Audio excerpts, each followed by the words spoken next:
हरे कृष्णा।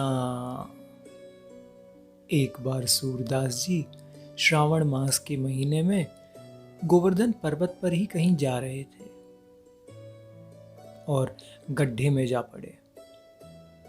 अब यहाँ एक बहुत सुंदर, बहुत भव्य लीला का वर्णन आता है, पर आप सभी से मेरा यह अनुरोध रहेगा कि किसी प्रकार का पाखंड, ढोंग को अपने मन में जगह न दें।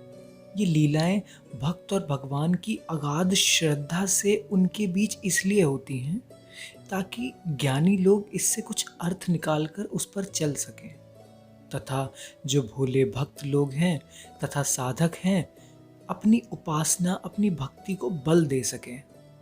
भक्त और भगवान के बीच हुई लीलाओं में हमारे लिए बहुत गहरा अर्थ उसमें छिपा होता है। उसे ढूंढने का प्रयास करें।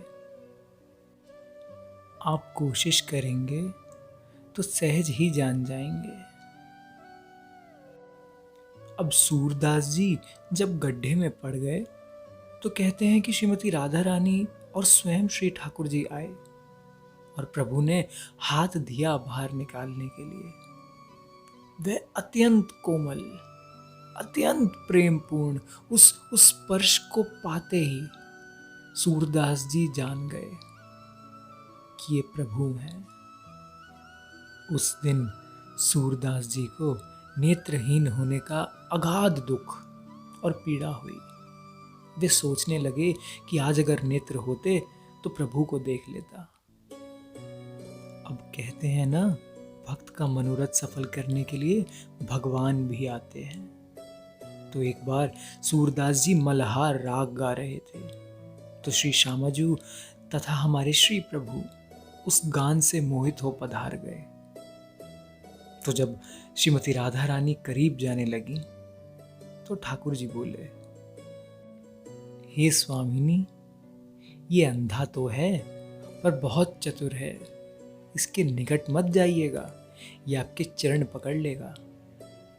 अब कृष्ण की लीला भक्त जान जाते हैं। तो सूरदास जी इस संकेत को समझ गए कि श्री ठाकुर जी ने बता दिया कि श्रीमती राधा रानी करीब ही हैं। तो श्रीमती राधा रानी बोली कि जब अंधा है तो चरण कैसे पकड़ लेगा? ठाकुर जी फिर बोले कि अरे आप तो बड़ी भोली हैं, और आप इतनी भोली हैं कि आप बात करते करते इसके बड़े निकट पहुंच गई।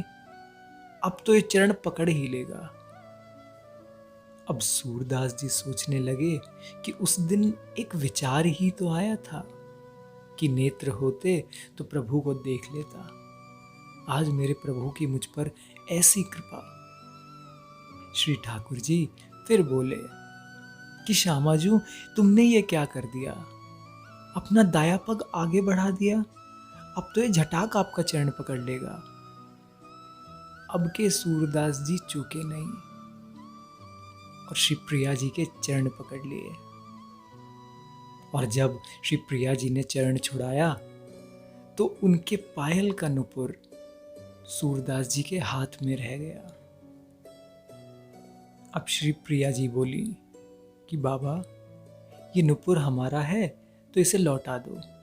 तो सूरदास जी बोले कि मैं क्या जानूं, ये आपका ही है, और किसी का हुआ तो, और उसका मांगने वाला आ गया तो उसे क्या दूंगा?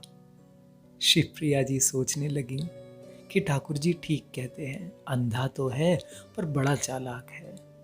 शिवप्रिया जी ने पूछा, बोल बाबा, क्या चाहे? तो सूरदास जी बोले, दूसरा चरण दिखा दो तो नुपुर मिलाकर लौटा दूंगा। श्री प्रिया जी ने अपना दूसरा चरण आगे बढ़ाया और अपने चरण कमल को सूरदास जी के नेत्र पर लगा दिया, और वह स्पर्श पाते ही सूरदास जी के नेत्र पुनः लौट आए और सूरदास जी ने दर्शन पाए अपने श्री ठाकुर जी और श्री प्रिया जी के। आत्मविभोर हो गए, कृतार्थ हो गए सूरदास जी उन चरण कमलों के स्पर्श से। भक्त का मनोरथ सफल हुआ। सूरदास जी ने पुनः नुपुर लौटाया और जब जाने लगे श्री ठाकुर जी और श्री प्रिया जी, तो सूरदास जी बोले, एक इच्छा और है मन में, हे प्रभु, एक इच्छा और है। श्री ठाकुर जी बोले कि बाबा, तुम्हें संतोष नहीं है? सब मनोरथों का फल है ये चरण कमल, इसके पश्चात भी कोई इच्छा शेष रह गई है तो बोलो, उसे भी पूर्ण करेंगे। सूरदास जी ने कहा कि नहीं, आप दोनों संकल्प करें। श्री ठाकुर जी बोले, बाबा, हमारी बात पर संशय है? सूरदास जी बोले, संशय नहीं है प्रभु, बस मेरे मन की बात रखने के लिए संकल्प कृपा करके आप कर लीजिए। और जब युगल सरकार ने संकल्प किया तो सूरदास जी बोले कि वैसे तो ये नेत्र आपके दिए प्रसाद हैं, पर क्षमा करना प्रभु, जाते जाते इन नेत्रों को संग ले जाइए। तो प्रभु बोले, अरे, इतने मनोरथ करके तुमने नेत्र पाए, अब क्यों लौटाना चाहते हो? तो सूरदास जी बोले, अब आपको देख लेने के बाद और किसी को देखने की मन में इच्छा नहीं रही, कृपया आप इन्हें पुनः ले लीजिए। मेरे